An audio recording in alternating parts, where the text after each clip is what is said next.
니콜라 마키아벨리의 군주론선 이런 말이 나옵니다. 이 사람들은 눈에 보이는 것만 보고요. 손에 잡히는 결과만 믿는다라고요. 그 뒤에 숨겨져 있는 의도는 소수만이 꿰뚫어 본다라고 해요.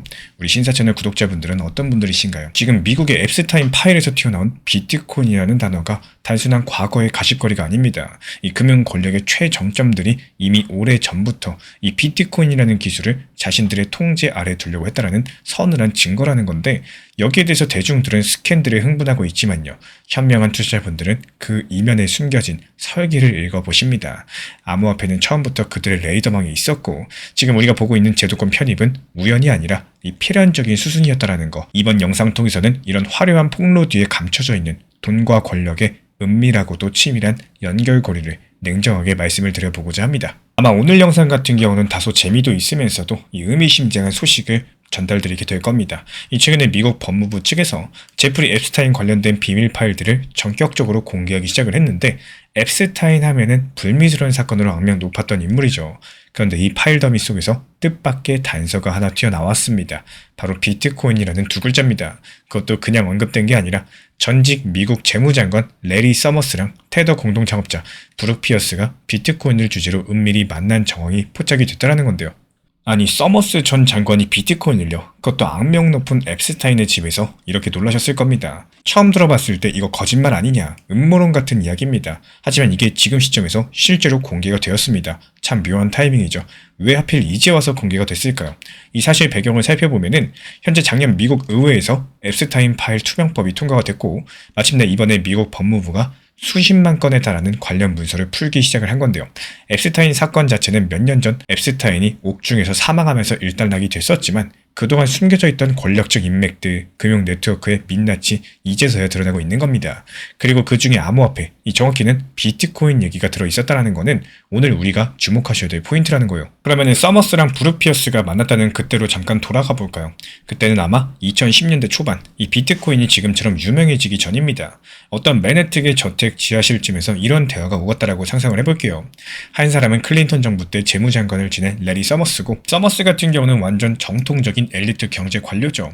그리고 또 한 사람은 천진한 얼굴의 암호화폐 선구자 브룩 피어스, 훗날 전세계 최대 스테이블코인 테더의 공동 창업자가 되는 인물입니다. 그리고 그 자리의 주인은 누구냐? 바로 제프리 앱스타인입니다.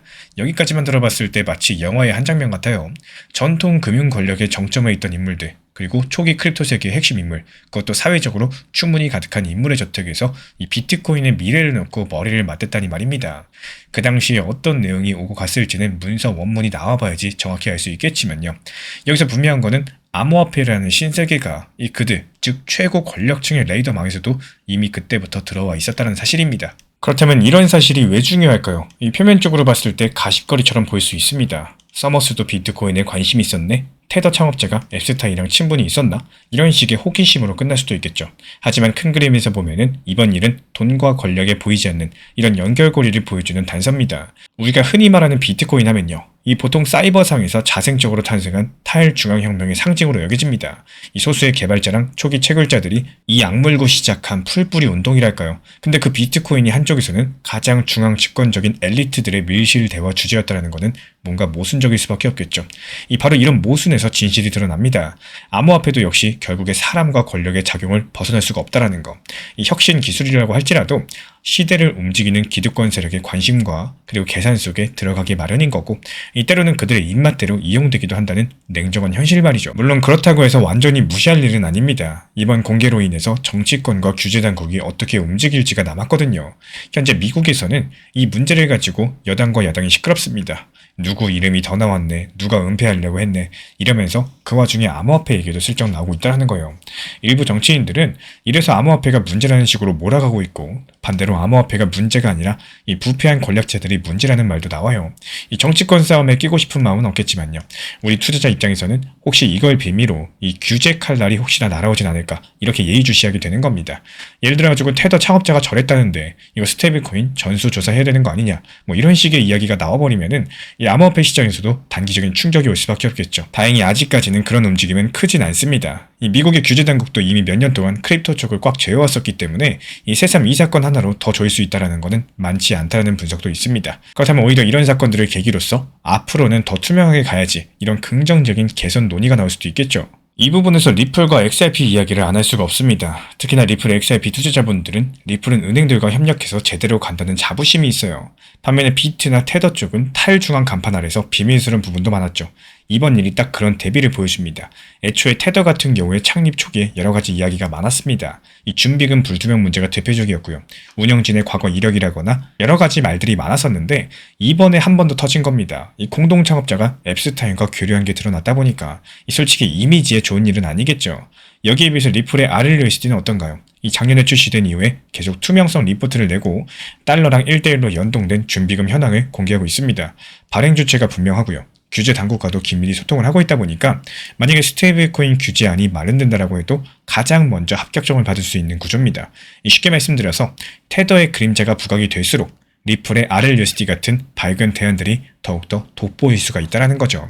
실제로 이번 사태 후에는 일부 커뮤니티에서 이런 말이 나왔어요. 이거 테더 조금 불안한 거 아니냐? 그럼 나는 서클이나 RLUSD로 갈아타볼까? 이런 의견도 나왔습니다. 시장은 이렇게 선택지를 찾아가고 있다는 거예요. 리플 XRP 자체의 구조적인 위치도 짚어볼까요? XRP가 올해 초까지만 해도 SEC 소송 때문에 미국 제도권에 못 들어가는 거 아니냐 걱정도 있었습니다. 근데 작년에 소송이 일단락되고 올해 들어가지고 여러 가지 긍정적인 전환이 일어났죠. 그 중에 결정적인 게 바로 XRP 현물 ETF 출시였습니다. 비트코인 ETF, 이더리움 ETF, 여기에 이어서 이제는 XRP에도 ETF 상품들이 등장을 했어요. 불과 몇 년 전만 해도 상상하기 어려웠던 장면인데 지금 미국의 투자자들은 브로커리지 계좌로서 XRP ETF를 사고 팔 수가 있습니다. 이런 흐름들 덕분에 기관 자금이 XRP 시장에도 들어오고 있고요. 가격도 한때 1XRP에 2달러를 넘기기도 했었죠. 물론 최근에는 숨고르기 하면서 1달러대 후반에 머물고 있지만 이 큰 그림에서 보면은 XRP는 전통 금융시장 그리고 크립토 시장을 잇는 교량 같은 역할을 점점 더 굳혀가고 있다는 겁니다. 그렇다면 이번 앱스타인 이슈가 리플 XRP 투자자에게 주는 시사점은 과연 뭘까요? 저는 진짜랑 가짜를 구분하셔라는 메시지로 읽힙니다. 이 무슨 말이냐? 아무리 암호화폐라고 할지라도 결국에 그 기반에는 사람과 신뢰가 있습니다. 과거 암호화폐 초기에는 이런 신뢰 기반이 취약했어요. 익명성 뒤에 숨어서 무슨 일이 일어나는지 알기가 어려웠었죠. 이런 것들 때문에 괜한 오해랑 공격도 받았습니다. 하지만 시간이 지나면서 살아남은 프로젝트들은 이 투명성과 실용성을 무기로서 신뢰를 쌓아왔습니다. XRP가 그 대표적인 예시라고 할 수가 있는 거고 앱스타인 파일에서 옛날 이야기 하나 나온 걸로 XRP의 가치가 휘청일 리가 없겠죠. 다만 우리에게 환기시키는 바는 있습니다. 이 투자할 때 그리고 암호화폐 혁명을 바라볼 때 겉뉴스만 볼 게 아니라 그 밑에 구조를 보셔라는 거, 이 보이지 않는 설계랑 의도를 읽어내셔야 되는 거. 이번에 보니까 이 과거에 그런 설계도 있었던 겁니다. 금융 엘리트들이 새로운 돈의 흐름을 자기들 세계로 끌어들이려는 시도 말이죠. 이런 결과로서 암호화폐 같은 경우는 한때 탈중앙 정신이 퇴색된 면도 있었지만요.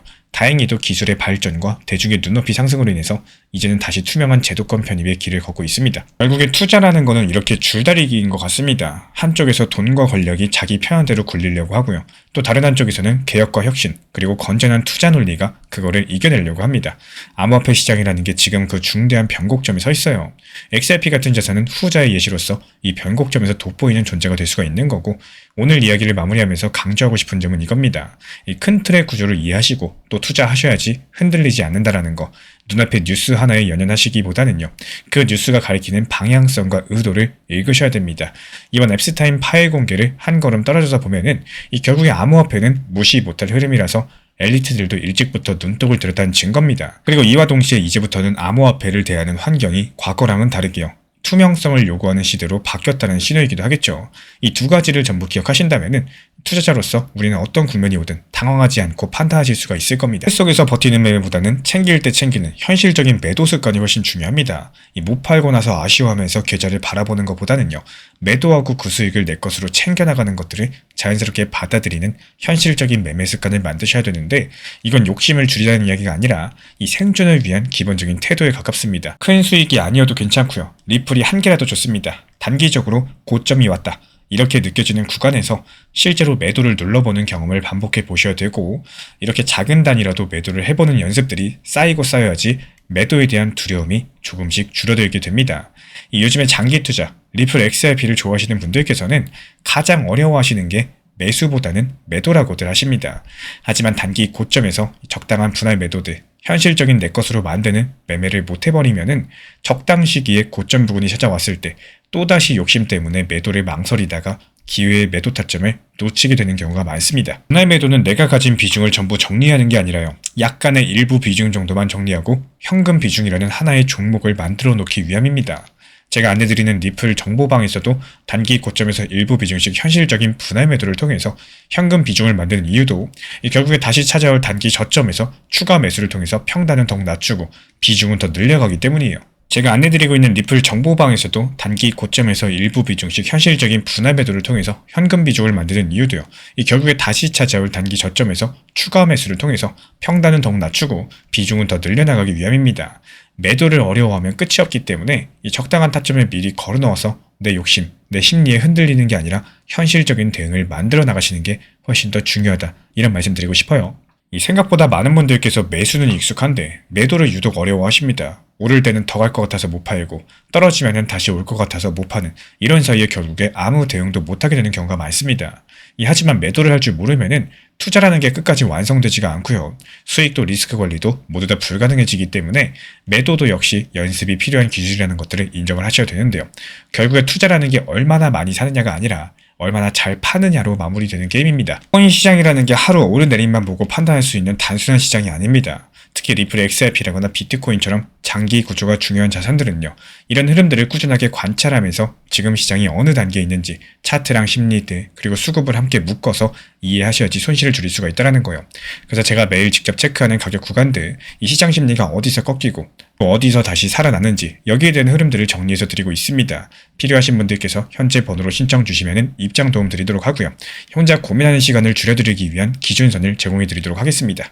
현재 제가 안내드리고 있는 정보방 입장에 대해서 관심이 있으신 분들이 최근에 많아지셨습니다. 간단하게 한번 설명드려보도록 하겠습니다. 먼저 항상 무슨 일이 있어도 업비트, 빗썸, 현물 매매로서만 안내드리고 있기 때문에 원칙 매매를 잘 활용하시는 것들을 추천을 드려요. 이 세 가지 방으로서 안내를 드리고 있는데요. 첫 번째로 가장 구독자분들께서 관심 있어 하시는 리플 전용방입니다.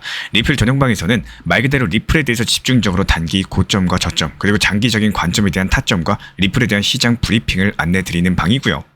이 리플 전용방에서 안내드리고 있는 정보방 타점으로 단기 고점과 단기 저점에 대한 타점을 활용을 하시되 신경 쓰는 매매가 아니라 목표가에 미리 걸어놓고 미국 시장이 활발한 새벽 시간대 혹은 업무 시간대도 신경 안 쓰면서 수익 실현과 저점 추가 매수 타점을 활용하는 방향으로서 안내 도움 드리고 있어요. 리플에 무조건 장기적으로만 보는 게 아니라 메인 비중은 장기적으로 보유하시되 일부 비중은 단기 고점과 저점을 살려가면서 비중과 수량을 늘려나가고 평균 단가를 낮추는 전략으로서 운영하시는 것들을 항상 추천을 드립니다. 그리고 두 번째로 단기 타점의 종합방입니다.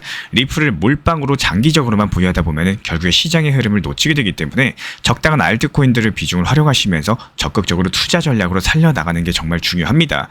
예를 들어가지고 좋은 엔진의 리플 코인을 보유했으면 그 엔진이 잘 활용될 수 있도록 좋은 기름과 엔진 오일의 역할이라고 생각을 하시면 되는 거예요. 안내드리고 있는 단기 타점의 목표 타점, 성향은 말 그대로 단기적으로만 접근하시는 걸 항상 추천을 드리고 있습니다. 간혹 지금 시장이 안 좋은 단기적인 알트코인이 가능하냐 이렇게 생각하시는 분들도 계신데요. 지금 시장에서 단기 타점이 불안하다라고 느끼시거나 알트코인을 공략하는 게 맞나 이렇게 생각하시는 가장 큰 이유 중에 하나는 시장의 테마에 맞는 코인이 아니라 이미 급등이 나왔거나 주목을 받고 있지 못한 코인들을 공략을 하거나 혹은 목표 타점이 비정상적으로 높거나 혹은 순간적으로 움직임이 나올 수 있는 단기 고점의 타점을 찾지 못해서라고 생각을 해요. 결국에 투자 시장은 순환적으로만 흘러가기에 적당한 알트코인들을 비중에 맞춰가지고 병행하면서 여기서 나온 수익들로 리플의 단기 저점 매수의 계획을 통해 가지고 하나의 톱니바퀴처럼 움직이도록 내 포트폴리오를 구성을 할 줄 아셔야 됩니다. 타점은 말 그대로 단기 타점답게 수익 실현하고 나면 사실 그 이후에 더 상승하던 떨어지던 크게 신경 쓸 필요가 없겠죠. 시간 또한 바빠가지고 걱정할 필요가 없는 게 항상 말씀드린 이런 목표 타점에 미리 걸어두면은 신경을 쓸 필요가 없다는 점을 반드시 생각을 하셔야 됩니다. 그리고 세 번째로는 종합 브리핑방인데요. 중요할 수 있는 속보, 시장 브리핑에 대한 핵심 내용들을 전달드리면서 시장이 어떻게 흘러가고 앞으로의 시장이 어떻게 움직일까 이런 중요 핵심 내용 같은 것들을 전달드릴 뿐만 아니라 메이저 코인과 그리고 스윙과 중장기적인 타점에 대해서 안내드리면서 단기적 관점보다는 조금 보유 기간이 있다라고 하더라도 목표 타점 자체를 높게 보는 방향으로서 안내드리고 있는 방입니다. 대표적으로 최근에 도지코인에 대해서도 목표 타점을 높게 276원의 종합 브리핑방에서 타점 안내드리면서 여유롭게 약 5일 정도 보유하면서요. 도지코인이 상승이 연달아 나오고 있을 때 오히려 과감하게 370원의 목표 타점을 안내드렸습니다. 이렇게 상승이 잘 나오고 있을 때는 대부분 여기서 더 오르는 게 아닌가 이렇게 생각을 하시는 분들이 많이 계시겠지만 항상 적당한 고점에서 수익 실현하는 것들을 목표로 잡는 게 정말 중요하다고 말씀을 드려요. 이렇게 세 가지 방 입장 안내드리고 있기 때문에 항상 업비트, 빗썸으로서 현물에 대해서 안내드리고 있습니다. 비중 조절과 원칙 매매를 통해서 일하거나 바쁜 와중에 신경 쓰시는 매매보다는요, 여유롭게 매도 걸어놓고 편하게 신경 안 쓰시면서 제대로 운영하시기를 추천을 드리겠습니다.